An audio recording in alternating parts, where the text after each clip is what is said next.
शिव जी के महाकाल आदि 10 अवतारों का तथा 11 रुद्र अवतारों का वर्णन। तदंतर यज्ञेश्वर अवतार की बात कहकर नंदीश्वर ने कहा, मुने, अब शंकर जी के उपासना कांड द्वारा सेवित महाकाल आदि 10 अवतारों का वर्णन भक्ति पूर्वक श्रवण करो। उनमें पहला अवतार महाकाल नाम से प्रसिद्ध है, जो सत्पुरुषों को भोग और मोक्ष प्रदान करने वाला है। उस अवतार की शक्ति भक्तों की मनोवांछा पूर्ण करने वाली महाकाली है। दूसरा तार नामक अवतार हुआ, जिसकी शक्ति तारा देवी हुई। वे दोनों भुक्ति मुक्ति के प्रदाता तथा अपने सेवकों के लिए सुखदायक हैं। बाल भुवनेश नाम से तीसरा अवतार हुआ। उसमें बाला भुवनेशी शिवा शक्ति हुई, जो सज्जनों को सुख देने वाली है। चौथा भक्तों के लिए सुखद तथा भोग मोक्ष प्रदायक षोडश श्री विद्येश नामक अवतार हुआ, और षोडशी श्री विद्या शिवा उसकी शक्ति हुई। पांचवा अवतार भैरव नाम से प्रसिद्ध हुआ, जो सर्वदा भक्तों की कामनाओं को पूर्ण करने वाला है। इस अवतार की शक्ति का नाम है भैरवी गिरिजा, जो अपने उपासकों की अभीष्ट दायिनी है। छठा शिवावतार छिन्न मस्तक नाम से कहा जाता है, और भक्त कामप्रदा गिरिजा का नाम छिन्न मस्ता है। संपूर्ण मनोरथों के दाता शंभु का सातवां अवतार धूमवान नाम से विख्यात हुआ। उस अवतार में श्रेष्ठ उपासकों की लालसा पूर्ण करने वाली शिवा धूमावती हुई। शिव जी का 8वां सुखदायक अवतार बगला मुख है। उसकी शक्ति महान आनंददायिनी बगलामुखी नाम से विख्यात हुई। 9वां शिवावतार मातंग नाम से कहा जाता है। उस समय संपूर्ण अभिलाषाओं को पूर्ण करने वाली शर्वाणी मातंगी हुई। शंभु के भुक्ति मुक्ति रूप फल प्रदान करने वाले 10वें अवतार का नाम कमल है, जिसमें अपने भक्तों का सर्वथा पालन करने वाली गिरिजा कमला कहलाई। ये ही शिव जी के 10 अवतार हैं। ये सबके सब भक्तों तथा सत्पुरुषों के लिए सुखदायक तथा भोग मोक्ष के प्रदाता हैं। जो लोग महात्मा शंकर के इन 10 अवतारों की निर्विकार भाव से सेवा करते हैं, उन्हें ये नित्य नाना प्रकार के सुख देते रहते हैं। मुने, इस प्रकार मैंने 10 अवतारों का महात्म्य वर्णन कर दिया। तंत्र शास्त्र में तो यह सर्व कामप्रद बतलाया गया है। मुने, इन शक्तियों की भी अद्भुत महिमा है। तंत्र आदि शास्त्रों में इस महिमा का सर्व कामप्रद रूप से वर्णन किया गया है। ये नित्य दुष्टों को दंड देने वाली और ब्रह्म तेज की विशेष रूप से वृद्धि करने वाली हैं। ब्राह्मण, इस प्रकार मैंने तुमसे महेश्वर के महाकाल आदि 10 शुभ अवतारों का शक्ति सहित वर्णन कर दिया। जो मनुष्य समस्त शिव पर्वों के अवसर पर इस परम पावन कथा का भक्ति पूर्वक पाठ करता है, वह शिव जी का परम प्यारा हो जाता है।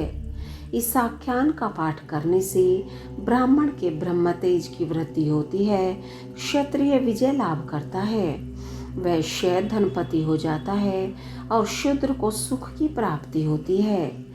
स्वधर्म परायण शिव भक्तों को यह चरित्र सुनने से सुख प्राप्त होता है और उनकी शिव शक्ति विशेष रूप से बढ़ जाती है। मुने, अब मैं शंकर जी के 11 श्रेष्ठ अवतारों का वर्णन करता हूँ।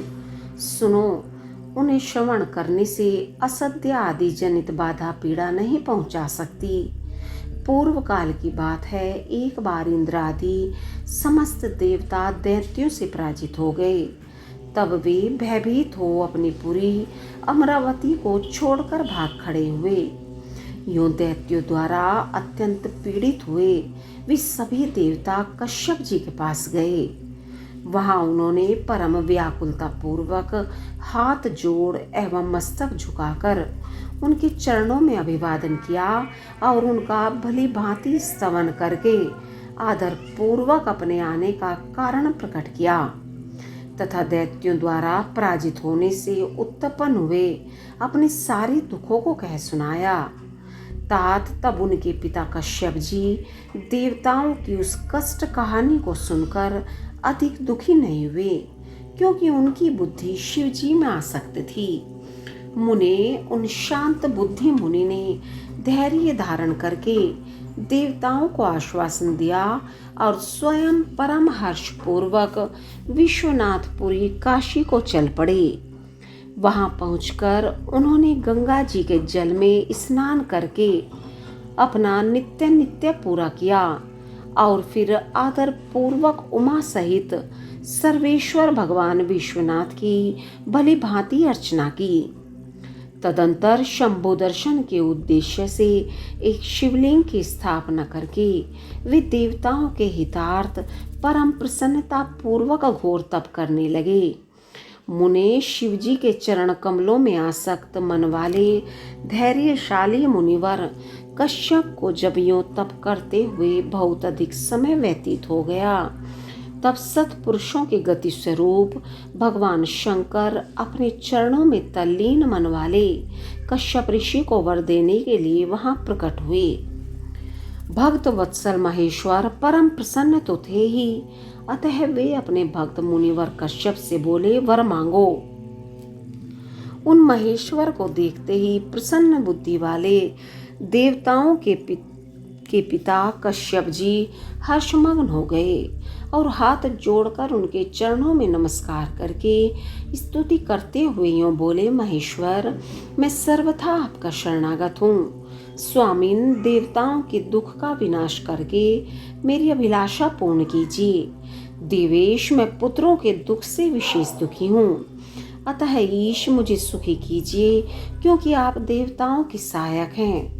नाथ, महाबली दैत्यों ने देवताओं और यक्षों को पराजित कर दिया है, इसलिए शंभो, आप मेरे पुत्र रूप से प्रकट होकर देवताओं के लिए आनंददाता बनिए। नंदीश्वर कहते हैं, मुने, कश्यप जी के ऐसा कहने पर सर्वेश्वर भगवान शंकर उनसे तथेति ऐसा ही होगा यूं कहकर उनके सामने वहीं अंतर ध्यान हो गए। तब कश्यप भी महान आनंद के साथ तुरंत ही अपने स्थान को लौट गए। वहां उन्होंने वह सारा वृतांत आदर पूर्वक देवताओं से कह सुनाया। तदंतर भगवान शंकर अपना वचन सत्य करने के लिए कश्यप द्वारा सुरभि के पेट से 11 रूप धारण करके प्रकट हुए।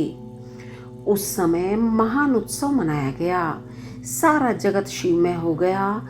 कश्यप मुनि के साथ साथ सभी देवता हर्ष विभोर हो गए। उनके नाम रखे गए कपाली, पिंगल, भीम, विरूपाक्ष, विलोहित, शास्ता, अजपाद, आहिर्बुद्धन्य, शंभु, चंड तथा भव। ये 11 रुद्र सुरभि के पुत्र कहलाते हैं। ये सुख के आवास स्थान हैं तथा देवताओं की कार्य सिद्धि के लिए शिव रूप से उत्पन्न हुए। ये कश्यप नंदन वीर व रुद्र महान बल पराक्रम संपन्न थे। इन्होंने संग्राम में देवताओं की सहायता करके दैत्यों का संहार कर डाला। इन्हीं रुद्रों की कृपा से इंद्र आदि देवगण दैत्यों को जीतकर निर्भय हो गए। उनका मन स्वस्थ हो गया और वे अपना अपना राज्य कार्य संभालने लगे। अब भी शिव स्वरूपधारी वे सभी महारुद्र देवताओं की रक्षा के लिए सदा स्वर्ग में विराजमान रहते हैं। तात, इस प्रकार मैंने तुमसे शंकर जी के 11 रुद्र अवतारों का वर्णन कर दिया। ये सभी समस्त लोकों के लिए सुखदायक हैं। यह निर्मल आख्यान संपूर्ण पापों का विनाशक, धन, यश और आयु का प्रदाता तथा संपूर्ण मनोरथों को पूर्ण करने वाला है।